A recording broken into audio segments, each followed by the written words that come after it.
I'm 31 years old and I've been freelancing for the past 10, actually 11 years.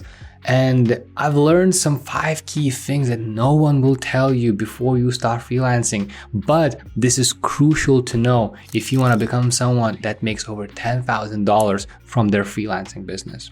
First, clients care more about trust and outcomes than your skill set. And this is probably a very weird one to understand, but communication, trust, and outcomes outweigh basically any skill set that you might have. And I've seen countless times where clients actually may choose someone who may not be as skilled as some other person, but they trust that person more. That person has actually outlined specific outcomes that they can deliver to them, and their communication is spot on.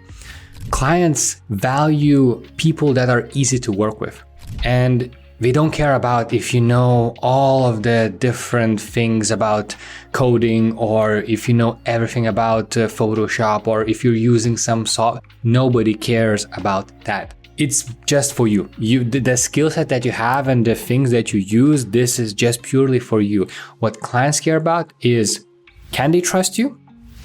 What kind of outcome can you deliver to them? Because they don't see your work, they see the outcome that you provide. And are you easy to work with? Do they have fun communicating with you? Is it easy for them to send you a message, receive back? Is it easy for them? When you shift your mindset to this type of thinking, you understand that a lot of your freelancing success actually depends on communication, being trustworthy, and being able to deliver, first of all, explain what is the specific outcome you can deliver, and then finding clients that need that specific outcome. So your skill set doesn't really matter that much. Second thing is that the best paying clients don't use Upwork or Fiverr or any other freelancing platform. I've learned this the hard way when I decided to not focus all of my attention and efforts. I mean, my freelancing career started on Upwork, so I'm very grateful for that and for that platform. However, I understood that high value clients and the best paying clients and the clients that I want to work with, they don't go on Upwork and they don't find people there. Usually it's all about networking, communities. It's all about them finding you on social media. There is this whole, hidden economy per se, where a lot of clients, best type of clients, are actually finding freelancers that are not on any of the freelancing platforms. So neither freelancers see those clients, neither client. It's basically just, how to explain this, like this hidden cloud where there's a lot of work happening and a lot of communication and networking where all of these people are just kind of mingling together, but it's not visible anywhere on the internet. If the client is not using Upwork profile and is hiring somebody from some private paid community or something like that, you won't see that. So if you sort of shift your attention from freelancing platforms and start looking elsewhere, especially social media, especially inbound leads, especially networking and referrals, this is where you're going to find the best type of clients that you actually want to work with. And those type of clients will get you over that 10K per month limit. With Upwork, that's very difficult to do. Third key lesson is that you must learn sales, even if you're an introvert, because getting clients is like 80% of the job, especially early on. And even as time goes by, it's still like 50% of your job is getting clients. Actually delivering the work is actually the easy part. That's relatively easy to do, especially if you know what you're doing and you know sort of your skills and stuff like that. Delivering the work, that's the easy part. The most difficult part is getting the clients. And then second difficult part is the communication with those clients. You need to learn sales. You need to learn how to sell yourself. You need to learn how to communicate with people even after you already started working with them, because communication goes, it starts before you start a contract, then it continues while you are in contract with a client, and after the contract ends, communication never stops. There are a lot of clients that I work with and then we stopped working and then we restarted the work even years later. So learning how to be a good salesman is something that nobody really talks about freelancing. Is usually, since a lot of people know freelancing platforms, it's usually very simple. You learn a skill, you sign up on Upwork, you send proposals, and you get jobs. I mean, yes, that works to a certain extent, but that's way too it's a basic mindset to think about. If you want to become somebody that, earns over $10,000 per month, you need to start learning how to sell yourself. The fourth thing that I learned is that the best part about freelancing isn't about making money. It's actually about making more time. So when you are a freelancer, you don't have the, usual 9-to-5 type of work.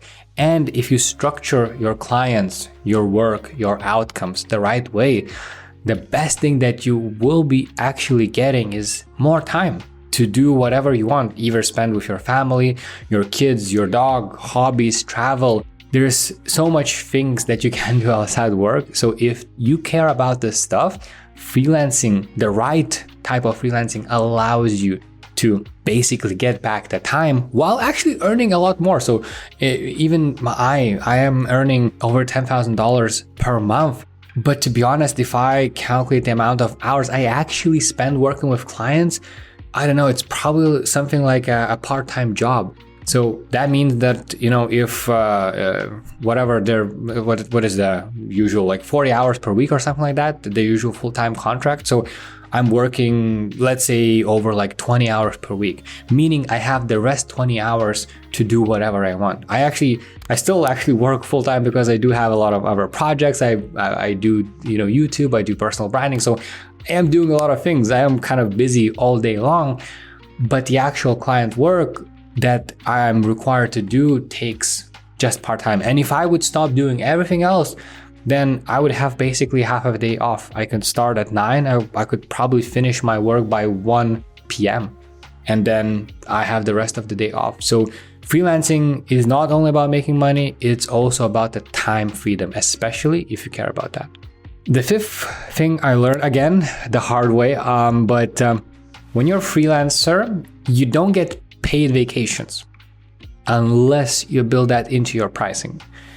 For what happened with me is that when I started sort of freelancing and getting into it, at some point I was so busy that I couldn't really take time off. I was being paid for the work that I do, and it's not like I can sort of, technically I could take the time off, but then I would significantly need to cut my income. If I wanted to take 2 weeks off, then my income would basically be cut in half because the way I was setting everything up and the way I was working. So I understood that, okay, if I want to get paid vacations, I need to set up my work in a way where I am able to take time off. And that also sort of, I need to build that into my pricing and my structure and the way I work with clients. So I need to set the right expectations. I need to work with the right clients. I need to work on the right things, because if you are a manager sort of, and you're selling your services as a manager, then it's very difficult for you to take the time off, because you kind of need to be on all of the time, because you are managing probably a lot of people. But if you are doing some project-based work, then you can definitely schedule your way around all of the holidays and set the right expectations with your client. But it's not something that is given you by default, which is usually given, if you do your usual full-time work, especially here in Europe. We have almost 20, 25 days off per year where you can just schedule them whenever you want. If you're a freelancer, it's a bit more different story, but you are able to work your way around it. But it's something that you need to do actively. It's not going to happen passively, and you need to start thinking about that quite early on. But that's everything from me. As usual, I do have a newsletter link down below where I share everything that I learned in the past 10 years of freelancing, all of the strategies, all of the new things that I'm learning, that I'm finding out. I'm writing everything there, so do check it out. I think it has some insane valuable content in that newsletter. I mean, I am biased, but check it out and let me know if you think the same thing. But for now, YouTube thinks that you want to watch this video, and YouTube is very good at figuring out what you want. So check it out here, and I'll see you in the next one.